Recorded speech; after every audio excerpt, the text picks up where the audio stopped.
Sveiki. Šiandien pakalbėsim apie keliavimą su gyvūnu. Yra daug visokių dalykų, kur aš pats irgi ne iškart išmokau, sužinojau, bet per laiką atradau. Pasidalinsiu su jumis savo patirtim. Ir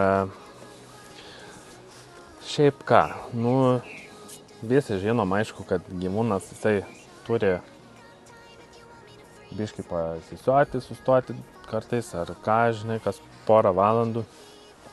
Geriausia, kas porą valandų, iš tikrųjų, man atrodo, net rekomenduojama yra kas porą valandų. Bet to tiksliai nežinau. Bet kelionė su gyvūnu yra, aišku, biškį sudėtingesnė negu be gyvūno. Bet smagu yra nepalikti gyvūno kažkam, o vežti su savim. Ypač jeigu šuo yra jau paaugęs biškį, nedaro kvailysčių, kaip mano border collie veislės šuniukas, ne? Tai ir yra pagrindiniai dalykai, ko jums reikia, tai pavadėlio šuniui, atsigerti vandeniui kažkokių vietų. Ir mes, pavyzdžiui, nelaikom šuns bliūdo važiavimo metu, nes kad nesitaškytų. Nors aš mačiau, iš tikrųjų, yra pirkti specialių, kaip jas pavadinti, lakalinės, kurios yra pritaikytos naudoti važiuojant, kurios nesitaško. Galbūt reikės pasižiūrėti tokį nusipirkti. Bet kas dar? Pavadėlio reikia. Jeigu šiaip reikia vieno pavadėlio vedžiojimui, kito pavadėlio pririšimui prie kemperio. Šiaip esu matęs, žmonės naudoja tvorelės, ten apsitveria, bet ten atrodo labai daug reikalų. Ir mes turim tokį tiesiog šnūrą, paprastas šnūras, su tokiu galu, kuris įsega lengva atsekti, nusekti. Geras dalykas. Paprastas, bet iš tikrųjų prie rato pririšam. Kas dar? Dar yra toks vienas dalykas, vis tiek dažniausiai yra keliaujama vasarą. Mes turim tokį nusipirkę, jų jaučių turėtų visur būti pirkti. Jis čia toks kilimėlis yra, šaldomasis, kaip pavadinti, šaltas kilimėlis. Jisai visą laiką vėsus būna, nors jeigu ir net šuo guli kažkiek laiko, jisai būna vėsus. Ir šiaip labai nebrangiai kainavo. Toks gan pasiteisinęs, nes matosi, kad šuo nori ant jo guli, jeigu karšta yra. Šiaip jeigu labai karšta būna, tai mes šunį laikom viduj tada, su oro kondicionierium jungtų. Aišku, ne visi turi oro kondicionierių, bet pasirūpinkit savo šuniu, nelaikykit jo ant saulės.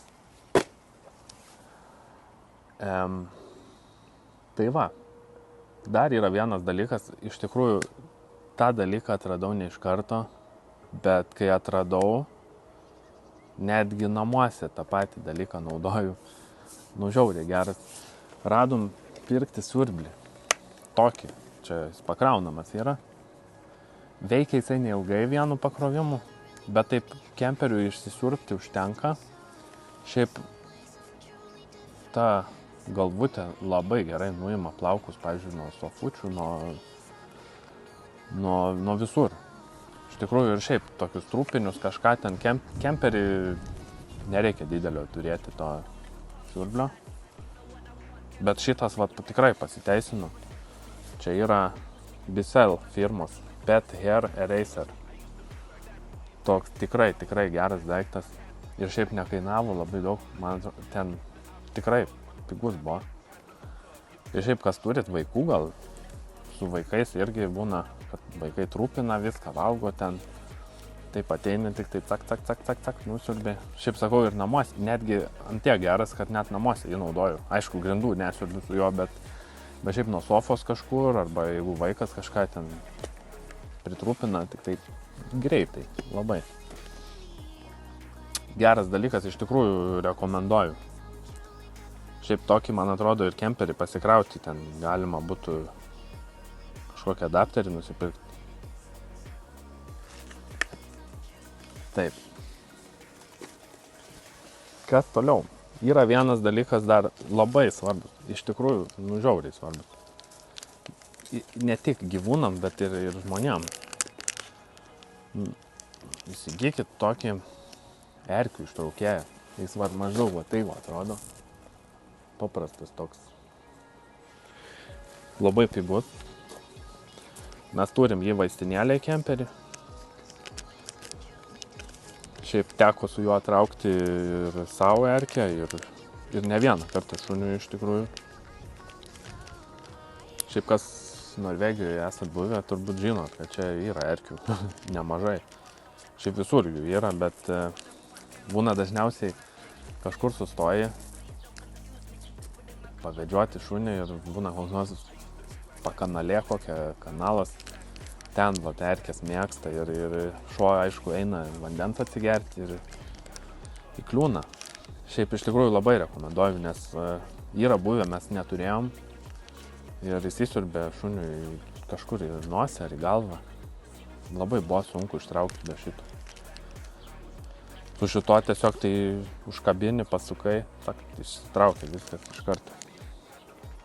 Ir jo, ir šiaip, jeigu keliaujat su gyvūnu, apsižiūrėkit gyvūną, kai pareinat iš lauko, nes būna erkių. Ir kadangi kemperis yra labai maža erdvė, tuoj pat tos erkės gali nušokti ir pradėti gyventi tenai su jumis kartu. Šiaip kas dar yra vienas dalykas, kurį dažniausiai žmonės pamiršta. Tai pasas šuns. Vienu žodžiu, keliaujant Europoje, daugiausiai visur yra pasiutligės skiepas reikalaujamas. Bet jeigu keliaujat kažkur, pasižiūrėkit tos šalies reikalavimus ir šalių, per kurias važiuosit. Nes kitą kartą žmonės neįsivertina, kad važiuos per kažkokią šalis, tik tai pasižiūri, kad kelionės tikslo. Jo, ir dar kas keliausit į Norvegiją, pavyzdžiui. Vat Norvegija yra biškai išimtis čia, nes Norvegijoje reikia turėti galiojantį skiepą nuo pasiutligės ir reikia, kad šuo būtų nukirmintas pas veterinarą su patvirtinimu pase. Ne anksčiau kaip 24 valandas prieš ir kažkiek neatsimenu, kiek laiko galioja tas, kad turite įvažiuoti per tą laiką į Norvegiją. Išvažiavimui nieko nereikia. O šiaip tas dalykas yra gana svarbus ir iš tikrųjų žmonės kartais taip apsigauna, kad galvoja, kad šuo turi galiojantį pasą, turi galiojantį skiepą, viską, bet palieka tą paskutinę dieną ir paskui paskutinę dieną pamato, kad gal ir neturi galiojančių skiepų. Tai nesu 100% tikras, bet pasiutligės skiepas, man atrodo, pradeda galioti tik po savaitės, po paskiepijimo. Tai gali kažkiek suvelti planus. O jeigu, sakykime, keliaujat į Norvegiją, neturėdami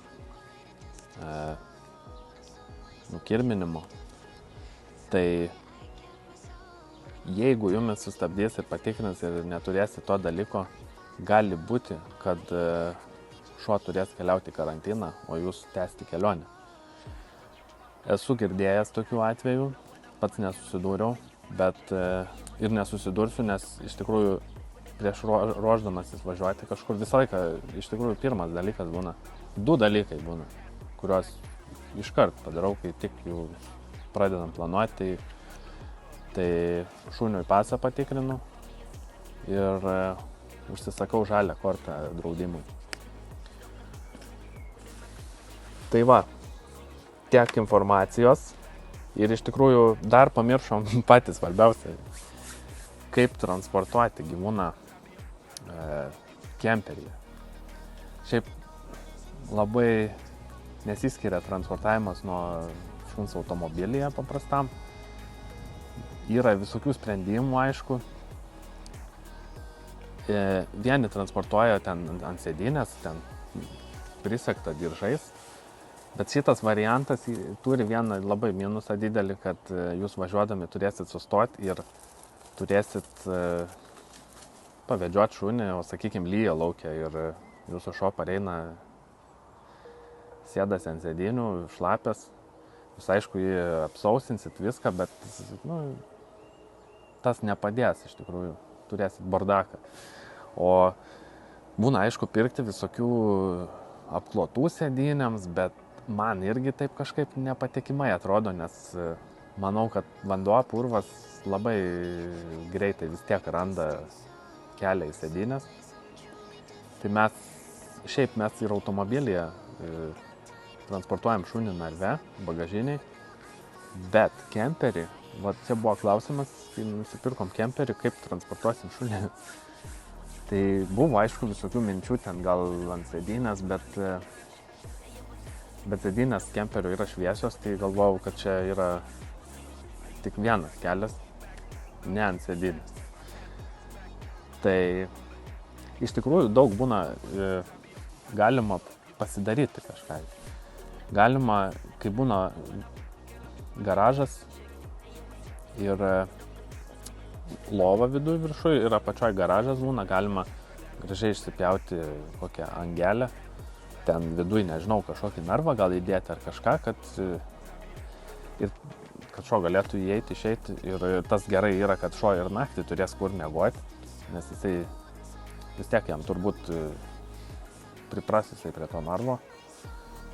Bet mūsų atveju labai neblogai išėjo, nes mūsų kemperis turi tokį galiu gal parodyti, tokią angą.